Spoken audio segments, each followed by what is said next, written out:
چنانچہ وہ چھپتے چھپاتے واپس پلٹی اور جیپ لے کر دوڑ پڑی۔ غازی شاہ بھی وہیں تھا اور کوئی نہیں کہہ سکتا تھا کہ وہ کب واپس آئے گا۔ کیتھرائن حویلی پہنچ گئی۔ اس کا سارا وجود آگ کی طرح سلگ رہا تھا۔ ایک بستر پر سیدھے سیدھے لیٹ کر اس نے آنکھیں بند کر لی اور اپنے دماغ میں سارا انگلینڈ بسا لیا۔ ایک انگریز عورت کی حیثیت سے کیا سوچ سکتی ہے وہ اپنا تجزیہ کر رہی تھی، یہ تو غلط ہو گیا۔ یہاں سے نکلنے کے علاوہ اور کوئی چارہ کار نہیں۔ غازی شاہ اس کا دشمن بن چکا ہے، شرجیلا اور مکرم شاہ تو ہیں ہی اس کے دشمن۔ سب سے زیادہ جنون اسے شمیلہ کی زندگی کا تھا۔ اچانک ہی وہ اپنی جگہ سے اٹھ گئی۔ بیٹھے رہنے سے زندگی کا کوئی کام نہیں بنتا۔ غازی شاہ واپس آئے گا، پتہ نہیں کیا منصوبہ بنا کر آئے گا۔ وہاں رک کر اس منصوبے کو سننا بھی اس کے لیے ممکن نہیں تھا کہ ممکن ہے اسے دیکھ لیا جائے۔ اب اس وقت اس کے علاوہ کوئی چارہ کار نہیں تھا کہ وہ مکمل طور پر اپنی زندگی بچانے کی کوشش کرے۔ واقعی یہ لوگ تو اسے چبا کر پھینک دیں گے۔ غازی شاہ کا لہجہ بتاتا تھا کہ اب وہ اس سے بالکل متنفر ہو چکا ہے۔ کیتھرائن نے پھرتی سے اپنے کاغذات وغیرہ سمیٹے، 4 جوڑے کپڑے اٹیچی میں رکھے۔ اس کے بعد وہ تیزی سے باہر نکل آئی۔ دوسرے کمرے میں دل مراد سو رہا تھا۔ اس نے دل مراد کو اٹھایا، اس کے بھی کچھ کپڑے اس نے لے لیے تھے۔ دل مراد کو اپنے بازوں میں دبائے وہ برق رفتاری سے باہر آئی۔ غازی شاہ بھی واپس نہیں آیا۔ اس نے جیپ سٹارٹ کی اور وہاں سے چل پڑی۔ ہمت والی عورت تھی، ہر چیز پر گہری نگاہ رکھتی تھی۔ دل مراد کو اس نے اپنے برابر کی سیٹ پر لٹایا ہوا تھا اور برق رفتاری سے جیپ ڈرائیو کرتے ہوئے اپنے مخصوص سڑک پر جا رہی تھی جو اسے کراچی لے جا سکتی تھی۔ اس کا ذہن دھواں دھواں ہو رہا تھا۔ اپنے طور پر اس نے بڑے مناسب فیصلے کیے۔ بہرحال چلتی رہی۔ راستے میں ایک پیٹرول پمپ آیا تو اس نے سوئی پر نگاہ ڈالی۔ ڈیزل کافی تھا، لیکن کراچی کا راستہ بھی اتنا قریب نہیں تھا۔ بہت بڑی رقم ساتھ لے کر آئی تھی، ظاہر ہے اس کی ضرورت تو لمحہ لمحہ پیش آتی ہے۔ چنانچہ اس نے ڈیزل بھروا لیا۔ اس نے اپنے ذہن کو بالکل پرسکون چھوڑ دیا۔ سوچنے کے لیے بہت کچھ ہے، لیکن ابھی تو اتنی جلدی بھی ہے۔ چنانچہ وہ یہ سفر طے کر کے آخرکار سپر ہائی وے سے کراچی کے اندر داخل ہو گئی۔ فیڈرل بیریا کے ایک مخصوص حصے میں پہنچ کر اس نے ایک شادی ہال کے سامنے جیپ روکی۔ اپنا مختصر سا سامان سمیٹ کر نیچے اتر آئی۔ دل مراد اسے کندھے سے لگا ہوا تھا۔ کافی فاصلہ طے کرنے کے بعد اس نے ایک ٹیکسی کو اشارہ کیا۔ ٹیکسی اس کے قریب آ گئی۔ ہوٹل مہران، اس نے کہا۔ ٹیکسی ڈرائیور اس کی صورت دیکھ کر حیران ہوا تھا۔ وہ تو یہ سوچ رہا تھا کہ انگریز عورت ہے، ذرا سا بیوقوف بنانے میں مدد ملے گی، مگر اس نے جسے اعتماد کے ساتھ ہوٹل مہران کہا، اس نے ڈرائیور کے حوصلے پست کر دیے۔ بہرحال ڈرائیور نے ٹیکسی آگے بڑھا دی۔ تھوڑا فاصلہ طے کرنے کے بعد وہ بولا، 200 روپے ہوں گے میڈم؟ آپ نے مجھ سے پیسے نہیں پوچھے۔ خاموش ہو جاؤ، تم کہتے ہو تو میں 200 روپے ہی دوں گی، کیتھرائن نے کہا۔ ٹیکسی ڈرائیور نے ایک تجربہ کیا۔ اس نے سوچا کہ ہو سکتا ہے ہوٹل مہران کا نام اس عورت کو معلوم ہو، لیکن بعد میں جب کیتھرائن نے جن صاف الفاظ میں اس سے یہ بات کہی، وہ ڈرائیور کے حوصلے پست کرنے کے لیے کافی تھی۔ کیتھرائن غازی شاہ کے ساتھ 2-4 بار ادھر آ چکی تھی۔ غازی شاہ ہوٹل میں بھی ٹھہرا تھا، لیکن مہران میں نہیں۔ البتہ کیتھرائن نے راستے سے گزرتے ہوئے ہوٹل مہران دیکھا تھا۔ مہران کے کاؤنٹر آفس سے اسے کمرہ حاصل ہو گیا۔ اس نے غلط سلط پتہ بتایا اور اس کے بعد پورٹر نے اسے اس کے کمرے تک پہنچا دیا۔ 5ویں منزل کے اس کمرے میں پہنچنے کے بعد کیتھرائن نے دل مراد کی طرف توجہ دی۔ دیکھا تو دل مراد تو خیر اس سے ہلا ہوا تھا۔ رونے پیٹنے کا سوال ہی نہیں پیدا ہوتا تھا۔ تاہم اس نے ویٹر کو طلب کر کے بچے کے لیے بہت سی چیزیں منگوائیں اور ویٹر کو 2 بڑے نوٹ دے دیے۔ تھوڑی دیر کے بعد وہ اشیاء اسے فراہم ہو گئی۔ کیتھرائن تھوڑی دیر تک سوچتی رہی اور اس کے بعد اس نے اپنے موبائل فون کو آن کیا اور اس پر ایک نمبر ڈائل کرنے لگی۔ مکرم شاہ اور غازی شاہ نظریں جھکائے ہوئے ماں کے پاس کھڑے تھے۔ شرجیلا کسی سوچ میں ڈوبی ہوئی تھی۔ پھر شرجیلا نے نگاہیں اٹھا کر قربان کو دیکھا اور بولی، قربان، میں نہیں جانتی کہ تم غازی شاہ کے وفادار ہو یا کیتھرائن کے۔ غازی شاہ نے تو جو کچھ کیا وہ اس پر تائب اور شرمندہ ہے، لیکن میں نے سنا ہے کہ تم کیتھرائن کے اشارے پر علی خیر محمد کو فضل شاہ کے پاس لے کر گئے تھے۔ قربان نے نگاہیں اٹھا کر غازی شاہ کو دیکھا، پھر آہستہ سے بولا، آپ کے سامنے بیگم سائیں، میرے فرشتوں کی بھی مجال نہیں ہو سکتی کہ کوئی غلط بات کہوں۔ میں غازی شاہ کا کتا ہوں۔ آپ مکرم شاہ سائیں سے پوچھ لو، انہوں نے جو سزا مجھے دی ہے وہ کم نہیں ہے بیگم سائیں، لیکن میں نے زبان نہیں کھولی۔ اس کا مقصد یہ نہیں کہ سائیں مکرم کی میں عزت نہیں کرتا بیگم سائیں، آپ مانو یا نہ مانو، سائیں مکرم کو میں بہت عزت اور بہت محبت دیتا ہوں، پر بیگم سائیں میں اگر غازی شاہ کا وفادار نہ ہوتا تو سائیں مکرم کو ہر بات کا جواب دیتا۔ دیکھو بیگم سائیں، اب بھی اگر غازی شاہ صاحب میرے کو حکم نہیں دیں گے کہ میں کچھ بولوں تو میں آپ سب کو ایک بات بولتا ہوں، میرے بدن کی پوری کھال اتار دو، ایک لفظ نہیں پوچھ سکو گے مجھ سے۔ معاف کرنا چھوٹے سائیں، آپ کی والدہ ہیں، آپ مجھے اجازت دے دو کہ میں ان کی باتوں کا جواب دے دوں، اس کے بغیر تو کچھ ممکن ہی نہیں۔ بڑی بیگم سائیں جو کچھ پوچھ رہی ہیں قربان اس کا جواب بڑی بیگم سائیں کو دو، غازی شاہ نے کہا۔ بیگم سائیں، قربان آپ کے لیے 1000 جانیں دے سکتا ہے، یقین نہ ہو تو آزما کر دیکھ لو بیگم سائیں۔ کیتھرائن بیگم سائیں نے جو کچھ مجھ سے کہا میں نے کیا، لیکن اس لیے کہ چھوٹے سائیں اپنی بیگم کے احکامات کی تعمیل چاہتے تھے۔ بے شک اس میں یہ بات شامل نہیں تھی کہ علی خیر محمد کو اغوا کرا دیا جائے، لیکن پھر بھی بیگم سائیں، چھوٹی بیگم سائیں کی ہدایات میں نے مانی، اور بڑی بیگم سائیں بہت سی ایسی باتوں کی اطلاعات بھی میں نے چھوٹے سائیں کو دیں جو آپ لوگوں کے خلاف تھیں۔ انہوں نے ان باتوں کا نوٹس بھی لیا۔ مطلب یہ ہے آپ کو بتانے کا کہ میں تو اپنے چھوٹے سائیں کا غلام ہوں، گردن کاٹنے کو کہیں گردن کاٹ دوں گا۔ تمہیں یہ نہیں معلوم کہ فضل شاہ نے علی خیر محمد کو کہاں پر رکھا ہے؟ ہاں بیگم سائیں، میرے کو نہیں معلوم۔ فضل شاہ بولتا ہے کہ اس نے چھوٹے سائیں کو ملک سے باہر نکال دیا ہے۔ جھوٹ بولتا ہے کتا، اس کا پتہ تو مکمل طور سے ہمیں مل چکا ہے۔ قربان نے کوئی جواب نہیں دیا۔ شرجیلا کہنے لگی، دیکھو غازی شاہ، کوئی قدم اٹھانے سے پہلے سوچنا ضروری ہے، تم مجھے سوچنے کا موقع دو۔ آپ جیسا حکم کرو بیگم سائیں، غازی شاہ نے جواب دیا۔ مکرم شاہ، قربان کو چھوڑ دو، بیکار ہے اس سے کچھ معلوم کرنا۔ غازی شاہ، یہ ذمہ داری تمہاری ہے کہ تم اپنے کو کنٹرول میں رکھو تاکہ ہمیں کوئی نقصان نہ پہنچنے پائے۔ جی بیگم سائیں، اطمینان رکھیں، قربان بھروسے کا آدمی ہے۔ کیتھرائن سے بھی تم کسی ایسی بات کا اظہار مت کرنا جو اسے ہوشیار کر دے، ہم اس کے بارے میں اچھی طرح غور کر کے بات کریں گے۔ بہرحال وہ غیر ملکی عورت ہے، ٹھیک ہے، ہمیں اس کے بارے میں تمام تفصیلات معلوم ہو چکی ہیں، لیکن اس کا سفارت خانہ ہم سے باز پرس کر سکتا ہے اگر ہمارے ہاتھوں سے کوئی نقصان پہنچا۔ مکرم شاہ نے کہا۔ غازی شاہ نے کوئی جواب نہیں دیا۔ جاؤ تم لوگ آرام کرو مکرم شاہ، تمہیں میرے ساتھ چلنا ہے، بیگم سائیں نے کہا۔ غازی شاہ گردن جھکائے واپس پلٹ پڑا۔ قربان اس کے ساتھ تھا۔ راستے میں غازی شاہ نے کہا، قربان کتنی بےزتی ہوئی ہے ہماری یار، پتہ ہے کہ کیا صورتحال ہے؟ کیتھرائن سے میں سچ کہتا ہوں، تم سے مجھے آج بھی محبت ہے، مگر واقعی وہ عورت اچھی نہیں۔ یہ لوگ ٹھیک کہتے تھے اس کے بارے میں، مگر تعجب کی بات ہے کہ کیا واقعی وہ علی خیر محمد گوڑ کے لوگوں سے انگریزوں کی یہاں ناکامی کا انتقام لے رہی ہے؟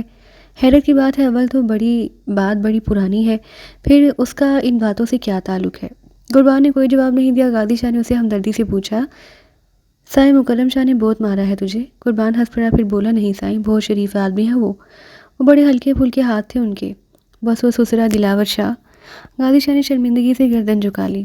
تھوڑی دیر کے بعد وہ حویلی میں داخل ہو گیا۔ یہاں پہنچ کر وہ پوری طرح محتاط ہو گیا۔ اسے کیتھرائن سے شدید نفرت کا احساس ہو رہا تھا۔ کمبخت عورت وبال جان بن گئی تھی۔ کیا سوچ رہا تھا اس کے بارے میں اور کیا ہو گیا؟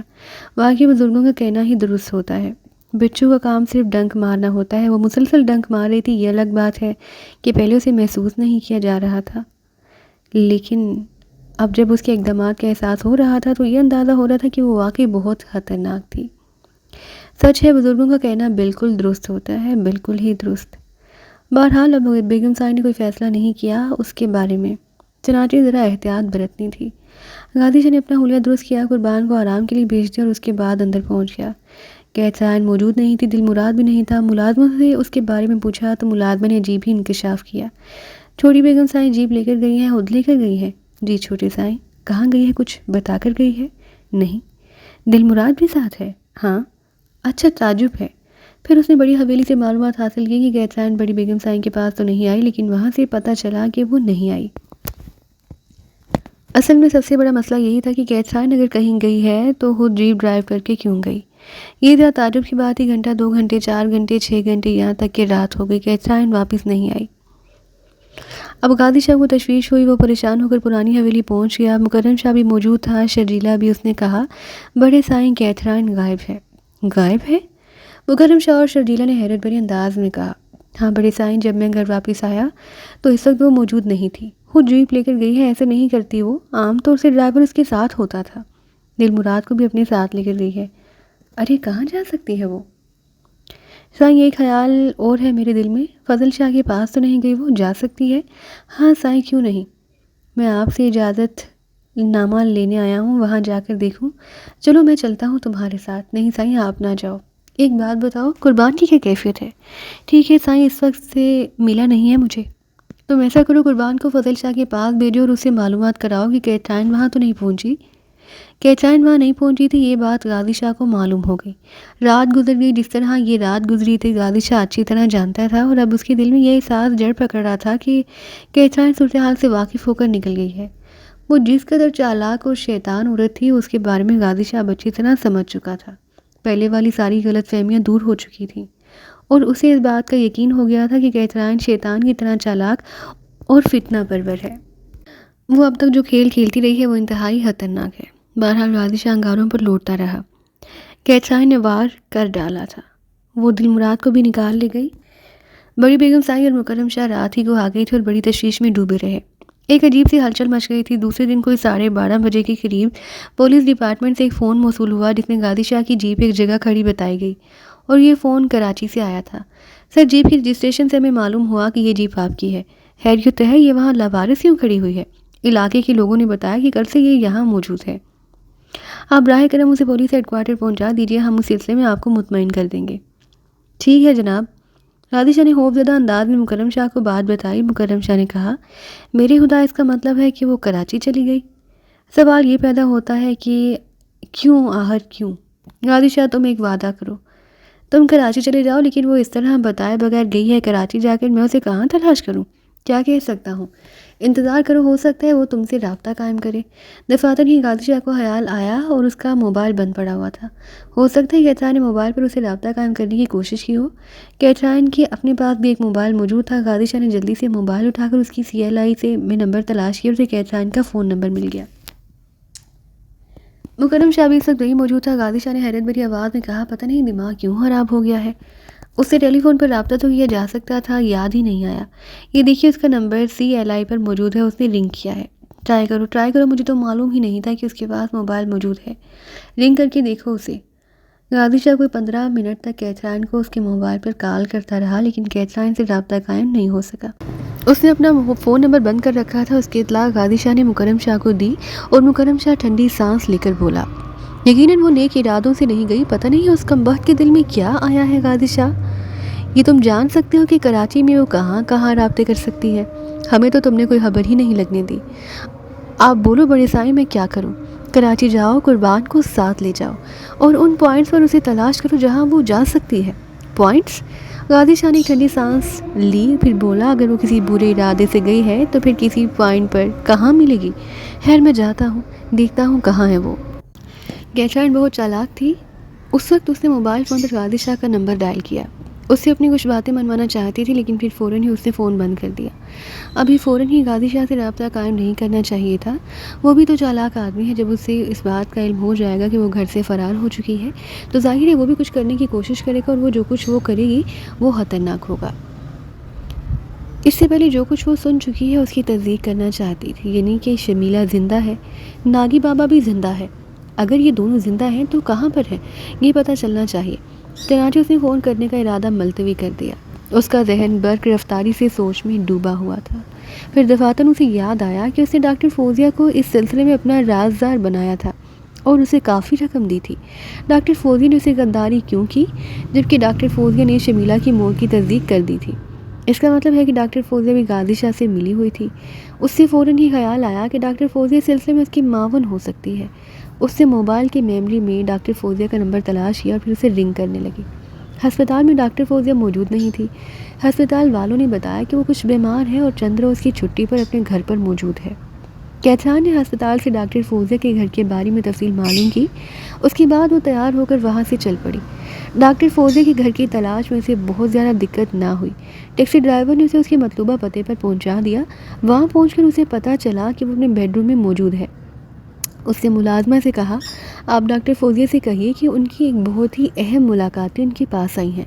کیتھرائن نے فیصلہ کر لیا تھا کہ ڈاکٹر فوزیہ کو پہلے تو رقم سے رجانے کی کوشش کرے گی، اور اگر ایسا ممکن نہ ہوا تو پھر اسے اذیتیں دے گی۔